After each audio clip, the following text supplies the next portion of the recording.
بسم الله والحمد لله والصلاة والسلام على سيدنا رسول الله. أهلا بيكم في وصفة جديدة. هو الفيديو ده كان المفروض يبقى تكملة لفيديو الفراخ المحشية، علشان دي شوربة الفراخ المحشية، ولكن أنا مرضتش أطول عليكم الفيديو. تمام. الشوربة زي ما انتم شايفين بتاعة الحشو بيبقى فيها حبة رز كده اهو. طيب إذا ما نزلتش رز، تمام، بيبقى فايض برضو حبة رز، بنسويهم على حدة بنفس الخلطة ونحطهم على الشوربه. طيب ايه المكونات بتاعه الكشك؟ انا اصلا اعتقد ان انا ما قلتش اسم الوصفه في الاول، فبعتذر على اللخبطه. الكشك المصري بتاعنا، مش الكشك الصعيدي. الكشك الصعيدي ده قصه ثانيه، ده الكشك المصري.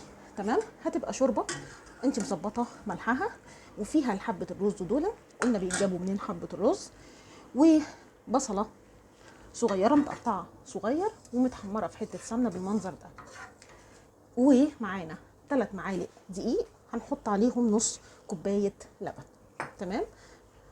ادي الشوربه عندي بتغلي، هنحط البصله،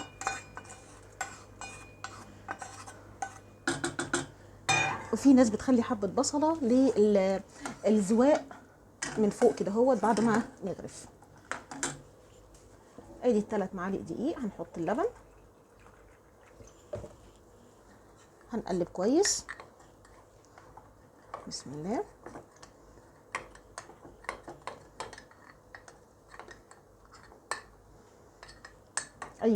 عشان ما اي تكتلات في الدقيق تبوش.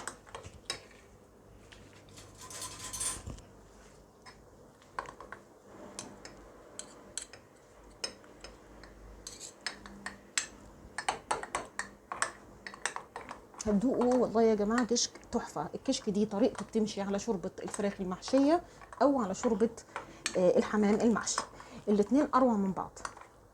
يعني ممكن اقلهم البط المحشي، يعني بيبقى الطعم معقول، لكن احلى حاجه الفراخ المحشيه والحمام.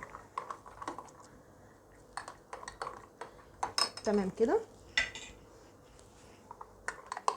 هنبتدي نعلي على النار ونضيف.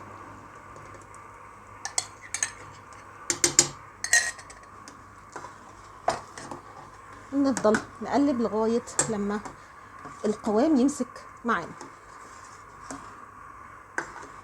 وكل التكتلات ديت اللي هي ما دابتش خلال التقليب برضو هتدوب على النار.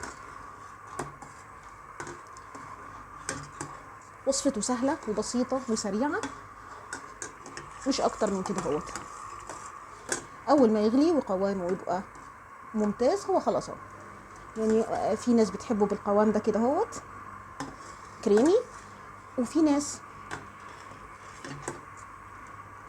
بتحبه اتقل سنه. عايزه اتقل سنه سيبيه يغلي اكتر، ما تكتريش الدقيق. اتقل سنه هيغلي اكتر يا جماعه. تمام. تمام. هرجع لكم وانا بغرفه. هو كده بس خلاص، هو كده خلص الكشك يا جماعه. وده شكل الكشك بعد ما اتغرف. ممكن ان احنا نزينه بحبه بصله من نفس البصل اللي احنا حمرناه وحطيناه في قلب الشوربه باللبن، وممكن لا، زي ما انتوا عايزين، دي حريه شخصيه. وده كان الكشك المصري، ويا رب يعجبكم الوصفه. اشوفكم في الوصفه الجايه ان شاء الله.